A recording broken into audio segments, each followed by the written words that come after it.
here together with Wouter Pasman from Hippo CMS for my series of interviews on the trends on digital experience. But please, first, Wouter, can you introduce yourself? Yeah, thank you very much, Björn. I'm Wouter Pasman, managing consultant at Hippo. I'm in charge of the European sector of consultants for Hippo CMS, and I operate and work closely with our partners and customers here in Europe.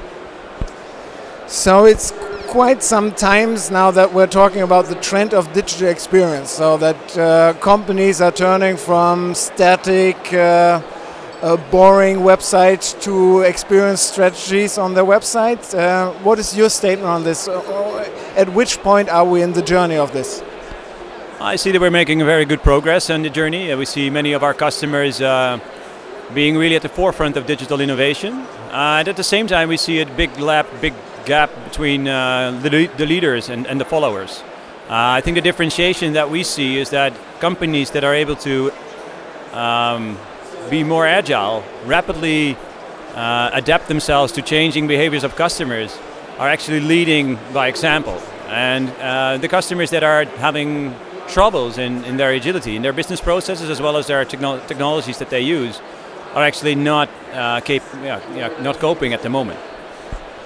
The agility in thinking, mindset and operating at this point for the digital strategy, is this somehow industry specific, country specific, that there are differences? Could you repeat your question? Are there any difference in countries, industries on the agility of these companies?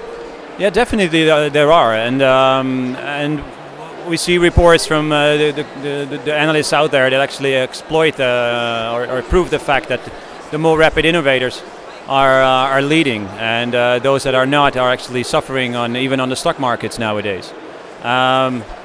We as Hippo provide a platform that allows our customers to rapidly innovate, because the new next thing is commodity in 2, 3, 4, 5, 6 months from here. So it's not just about delivering a website or delivering a digital experience.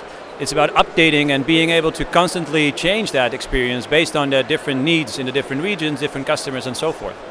And we see that customers that are able to understand their visitors, know what their visitors are, who they currently miss, and how they can better interact with those visitors, are able to rapidly change the way they provide their digital experiences. We talk about the digital experience approach. We certainly also have to talk about integration, because you can only provide vivid experiences digital if you have access to different kinds of data storages on customer data, but also content or products. So how's the integration working at that? Also, if we think about, as you said, that we have to be agile, the integration part is always a very challenging part and maybe hindering the agility in these projects. Yeah, definitely. We see many of our customers and prospects that we talk to, integration is a key initiative in order to facilitate the innovation that they want. Hippo is luckily an open standards-based enterprise software system that has very easy integration on many different levels.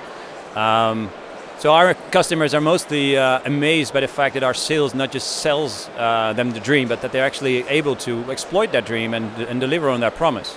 On a global level, we see that many customers moving away from monolith systems and adopting best-of-breed philosophies. Hippo as well is not a provider of all the digital experiences out there. It's a key part in delivering the personalized digital experience. But of course, we are in need of additional data, whether that's visitor data, whether that's content that comes from all kinds of storages, whether that's processes that are in the back office now but need to be opened up so that you can do them online from your mobile device, all that kind of stuff. That is what customers are actually, if they are able to execute on that promise, they will actually be leaders in their niches and in their markets. When we talk about the digital transformation within marketing, recently also some analysts always shout out that we certainly have to re-innovate the technology stack at this point. You're talking that at some point you're a best-of-breed solution for content management, experience management.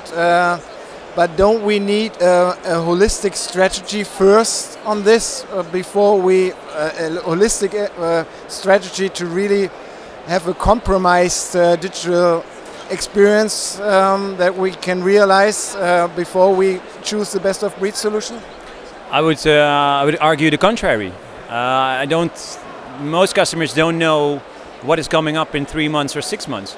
How can you take this holistic approach and go for a closed solution if you don't know what's coming? The only way to be agile is to be able to move in different directions in a very short pace, in a very short time frame. Open and best of breed philosophy actually enables that innovation power and agility. So we're the opposite of the holistic view. I think most customers don't know. It's a matter of turning away from a planned and strategic or massive and very lengthy processes into adopting a modus operandi of experimenting. Trying out new things as rapidly as they come out. Keep them doing if they are good. Stop doing them if they're not bringing you additional value. We don't know how to integrate. Many brands don't know what to do with Snapchat now. Snapchat wasn't there three and a half years ago. It's going to be a couple of new social platforms in the next 2 years probably emerge. You need to be able to get your content to the visitors wherever they are and how they expect to consume it. And a closed, holistic view is not necessarily going to help you in delivering that. We're at Demexco, which is a German exhibition, though with a European approach, but still I would ask, are there any difference in the countries in also perceiving and adopting to this new agile mindset for this kind of projects? I think what we've seen is for the last couple of years, the German market itself was slightly reluctant to move into personalization, to move into really delivering that personalized customer experience, and at the same time they kind of waited for that trend to become more mainstream. And we see that the entire German market is now stepping on the bandwagon and exploiting technologies that have been proved and have been tried and tested in the US over the last couple of years. What we've learned there is what Germany is now exploiting very rapidly. Great, thank you for the interview. You're welcome.